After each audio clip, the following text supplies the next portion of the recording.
Gimana sih cara ngimplementasiin Zero Waste Life sampai bisa ngebantu ngurangin masalah sampah di tingkat individu sama komunitas?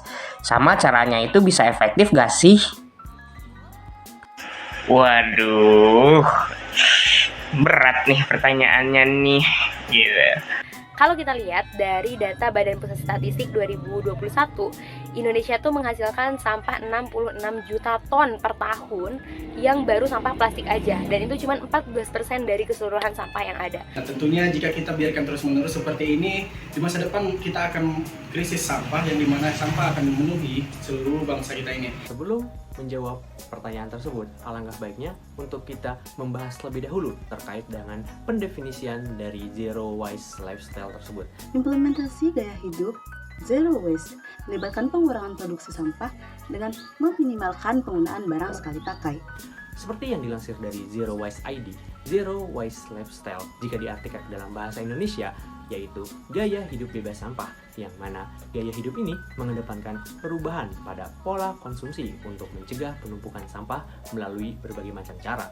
Hal tersebut meliputi penggunaan kembali produk, daur ulang, maupun memilah sampah dengan cermat.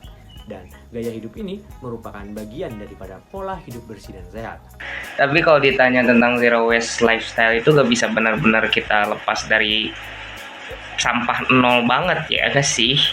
Menurut saya, sebenarnya apabila hal ini diimplementasikan dalam kehidupan sehari-hari oleh seluruh rakyat Indonesia, tentunya akan sangat efektif.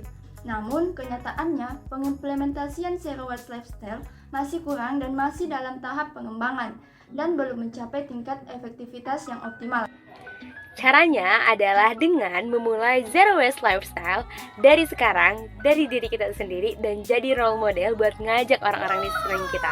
Menurut saya, dengan mengimplementasikan Zero Waste dengan baik, maka kita juga bisa mengurangi penggunaan sampah. Mengimplementasikan gaya hidup tanpa limbah dapat membantu mengurangi masalah sampah di sekitar kita. Lalu, bagaimana implementasi atau penerapan daripada Zero Waste Lifestyle sendiri sehingga mampu dapat mengurangi populasi sampah baik itu di tingkat individu maupun tingkat komunitas? Seperti yang kita ketahui, gaya hidup nol sampah atau Zero Waste Lifestyle di Indonesia menekankan pada konsep reduce, reuse, recycle, dan reuse.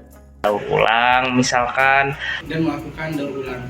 Mendaur ulang dan mengadopsi praktik-praktik ramah lingkungan.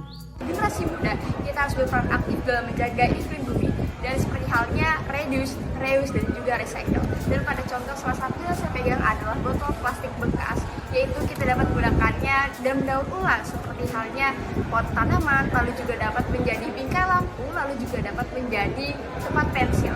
tahu enggak, misalkan kita memanfaatkan barang-barang yang ramah lingkungan, misalkan memanfaatkan barang yang tidak terpakai seperti baju batik bekas menjadi tas cantik seperti ini. Gimana? Cakep gak sih? Ini dari baju batikku loh. Membiasakan pakai tote bag dan juga bawa tumbler, Yaitu dengan membawa tas belanja sendiri ketika pergi berbelanja. Merencanakan belanja dengan bijak. Bawa tas belanja kain atau tas serbaguna untuk menghindari penggunaan kantong plastik. Membawa botol minum dalam keaktifan kita sehari-hari. Kita dapat membawa botol minum di aktivitas kita sehari-hari untuk mengurangi limbah sampah yang ada di sekitaran kita. Sebagai individu, kalau misalnya kita bawa tote bag dan juga tumbler, kita udah bisa ngurangin banyak banget sampah. Misalnya hari produktif kita kerja ataupun kuliah atau kegiatan lainnya itu 20 hari. 20 botol sampah tadi yang berpotensi jadi sampah itu jadi nggak ada. Dan kalau kita ngelihat dari nilai ekonomi, kita itu udah menghemat 20 kali misalnya 60.000 per bulan karena kita bawa tumbler gitu. Jadi dari nilai ekonomisnya ada, dari nilai cinta lingkungannya juga itu udah top banget. Kita udah investasi buat jangka panjang gitu. Terus apalagi kalau ditambah bawa tote bag gitu, kita udah ngurangin banyak kantong kresek setiap kita jajan dan juga kita belanja. Menurut saya ada beberapa cara yang efektif untuk kita bisa menanggulangi permasalahan sampah itu. Yang pertama, kita melakukan pemilahan dulu sampah, apakah ini sampah organik ataupun anorganik. Yang kedua, mengurangi penggunaan barang berbahan plastik. Yang ketiga, menggunakan produk ramah lingkungan. Yang keempat, kita bisa mengelola sampah organik menjadi kompos. Yang yang kelima, kita bisa mendaur ulang sampah anorganik. Dan ketika kita ingin membuang sampah berplastik, kita harus merapasnya seperti dahulu agar lebih efisien. Dan buanglah sampah pada tempatnya. Dengan mengurangi jejak limbah.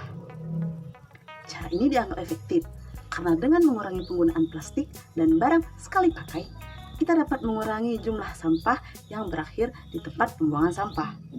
Selain itu, mendukung daur ulang dan penggunaan kembali barang dapat mengurangi eksploitasi atau pemborosan terhadap sumber daya alam.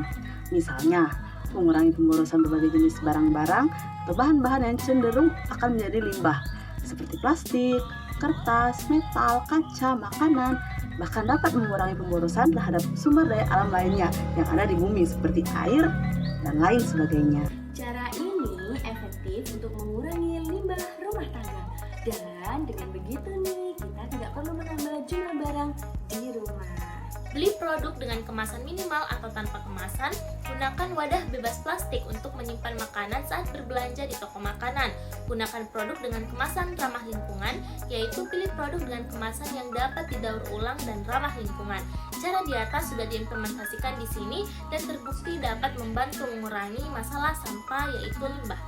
Produksi ke komunitas, misalnya kita punya komunitas nih di kampus atau kita komunitas di tempat kerja, dan kita ajakin komunitas itu buat membiasakan bawa tumbler dan tote bag. Misalnya di seminar yang pesertanya itu 100 orang. Nah, kita anjurkan bawa tumbler. Nah, kita udah mengurangi 100 botol yang tadinya berpotensi jadi sampah minum yang cuman diminum beberapa menit aja. Dan juga dari nilai ekonomis tentunya akan jauh lebih menghemat gitu. Nah, apalagi kalau misalnya itu kita bawa kampanye ke Gen Z, ke generasi Alpha. Ini yang penting apa sih? Konsumtif. Kurangin tuh gaya hidup konsumtif kan. Makin banyak yang dibeli, makin banyak kalau misalkan ada barangnya rusak ataupun ada bungkus-bungkus makanan, makin banyak sampah yang ada gitu. Jika kita berhasil menerapkan atau mengimplementasikan gerakan Zero Waste Lifestyle, maka ini sangat bisa membantu dan mengurangi angka pertumbuhan plastik yang ada di Indonesia. Tujuan utama daripada gaya hidup ini adalah untuk meminimalkan dampak yang dihasilkan daripada sampah terhadap lingkungan dan mengoptimalkan kembali penggunaan sumber daya alam. Dan dalam gaya hidup ini, kita berusaha untuk menghindari penggunaan produk-produk sekali pakai dan menggunakan kembali barang-barang yang dapat digunakan atau didaur ulang. Bayangin kalau kita nerapin zero waste, kita bisa ngurangin angka 14% itu.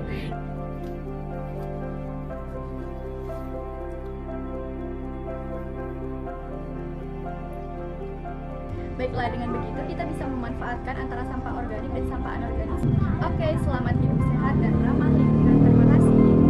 Lakukan hal kecil untuk wujudkan mimpi yang besar.